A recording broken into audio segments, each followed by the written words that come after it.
la prisión más temida de América, un islote helado rodeado de tiburones al que solo se llegaba para morir en vida.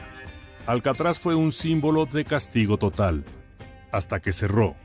Pero hoy, en un mundo más dividido y radical, algunos quieren reabrirla. ¿Es posible? ¿Es legal? ¿Es humano? Alcatraz no nació prisión. Fue primero fortaleza militar, luego depósito de armas y finalmente hogar de castigo total. Desde 1934 hasta 1963 albergó a los peores criminales del país. Su aislamiento era su método, su fama, su condena. En marzo de 1963, Alcatraz cerró sus puertas. El costo era alto, el modelo carcelario estaba cambiando y el aislamiento absoluto ya no era defendible. Pero lejos de ser olvidada, la isla se convirtió en un símbolo de otra lucha, los derechos civiles. En 1969 fue tomada por indígenas nativos como protesta. Había comenzado una nueva historia. En 2024, Donald Trump retomó una idea que algunos consideraban enterrada: reabrir Alcatraz, bajo el argumento de castigar a criminales de alta peligrosidad y terroristas. La propuesta encontró eco en sectores ultraconservadores. ¿Era un gesto populista o una amenaza real? Legalmente, reabrir Alcatraz no es imposible, pero casi. El terreno es ahora un parque nacional, protegido por leyes ambientales. Cualquier cambio implicaría derogaciones, demandas y una guerra política. Además, ¿qué derechos prevalecerían? ¿Los de la seguridad o los humanos? Imaginemos por un momento que se lograra reabrir. ¿Cómo sería Alcatraz hoy? Cámaras inteligentes, celdas automatizadas, vigilancia 24/7, aislamiento total, una prisión del siglo XXI en el cuerpo del siglo XX. Pero, ¿a qué costo humano? Reabrir Alcatraz enviaría un mensaje al mundo: que Estados Unidos retrocede, que el castigo prevalece sobre la reinserción. Las ONGs ya han advertido, sería una catástrofe moral y jurídica. ¿Y si se usara para opositores o para migrantes?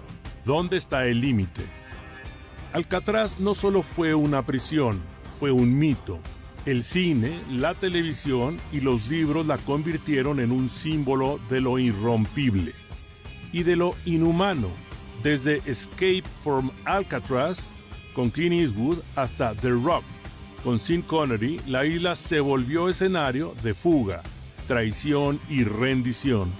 Incluso Stephen King se inspiró en su sombra para escribir sobre confinamientos extremos.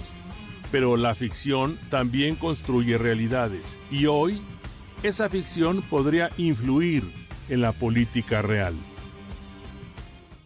Reabrir Alcatraz no es solo una cuestión de voluntad política. Se enfrenta a barreras legales y económicas considerables. Desde su cierre en 1963, el sistema penitenciario estadounidense ha evolucionado significativamente. Las legislaciones actuales priorizan la rehabilitación y los derechos humanos, alejándose de modelos de aislamiento extremo como las que representaba Alcatraz. Además, la isla es ahora un parque nacional protegido, lo que impone restricciones adicionales a cualquier intento de reutilización como prisión.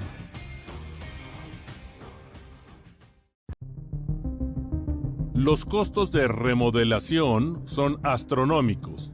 Se estima que restaurar y modernizar Alcatraz para cumplir con los estándares actuales requeriría una inversión inicial de entre 235 y 370 millones de dólares, sin contar los gastos operativos anuales, que podrían triplicar los de una prisión en el continente debido a su ubicación remota y la necesidad de transportar suministros por mar.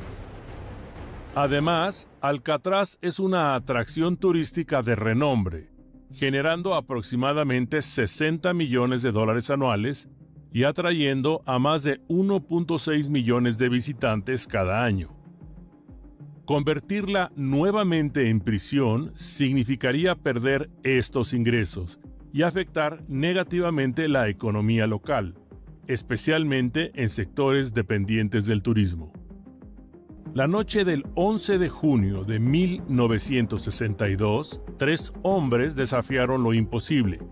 Frank Morris, junto con los hermanos John y Clarence Anglin, lograron escapar de Alcatraz por un túnel cavado con cucharas, cubriendo sus camas con muñecos de papel maché para simular que dormían. Salieron por una rejilla de ventilación, subiendo al techo y desaparecieron en las aguas oscuras de la bahía. La versión oficial dice que se ahogaron, pero jamás hallaron sus cuerpos. Décadas después, aún llegan postales y fotos misteriosas. Esa fuga inspiró a la película Escape from Alcatraz y alimenta el mito hasta hoy. Desde hace muchos años, Alcatraz ya era leyenda, pero hoy, la leyenda amenaza con convertirse en realidad. Tal vez lo que está en juego no es una prisión, sino nuestro futuro moral. Si decidimos encerrar el alma de la sociedad, lo que se escape puede ser aún peor. En México también existió una isla cárcel, las Islas Marías. A 112 kilómetros de Nayarit, fueron durante más de un siglo el equivalente mexicano de Alcatraz. Fundadas en 1905, su propósito era claro: alejar del continente a quienes la justicia consideraba irrecuperables. Pero con el paso del tiempo, lo que nació como penal terminó siendo un pueblo. Aquí no solo hubo reos, también hubo custodios, cocineros, médicos y familias. Y con ellas nacieron niños, los niños de los trabajadores del penal y en muchos casos también de los propios reclusos. Se calcula que más de 300 personas llegaron a nacer en las Islas Marías durante el siglo XX. Algunos crecieron sin conocer otra tierra, otra calle, otro mundo.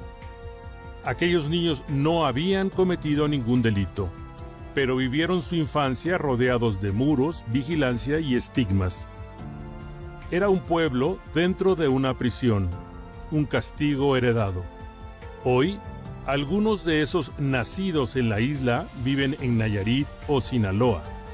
Recuerdan con nostalgia una vida simple, marcada por el mar y por el aislamiento, pero también por el deseo de ser vistos como algo más que hijos del encierro. En 2019, el gobierno mexicano cerró oficialmente el penal. Las Islas Marías comenzaron entonces una transformación inédita. De prisión a centro cultural, ecológico y de memoria. Hoy, grupos de estudiantes, ambientalistas y artistas visitan la isla. Caminan por los mismos senderos que antes patrullaban los guardias. La transformación fue compleja, pero posible. Tal vez esa sea la ruta: resignificar, no revivir. Las prisiones del futuro no se parecen a Alcatraz. En países como Noruega o Finlandia, los reos tienen acceso a bibliotecas, naturaleza, trabajo y contacto humano. La reinserción no es un ideal, es una política pública. Se reduce la reincidencia, se protege a la sociedad desde la dignidad. La inteligencia artificial, el monitoreo remoto, los programas de justicia restaurativa y la atención psicológica reemplazan, poco a poco, los muros gruesos y el encierro perpetuo. No se trata de debilidad, se trata de eficacia y de humanidad. Tal vez el futuro de la justicia no esté en mirar atrás, sino en atrevernos a imaginar algo mejor.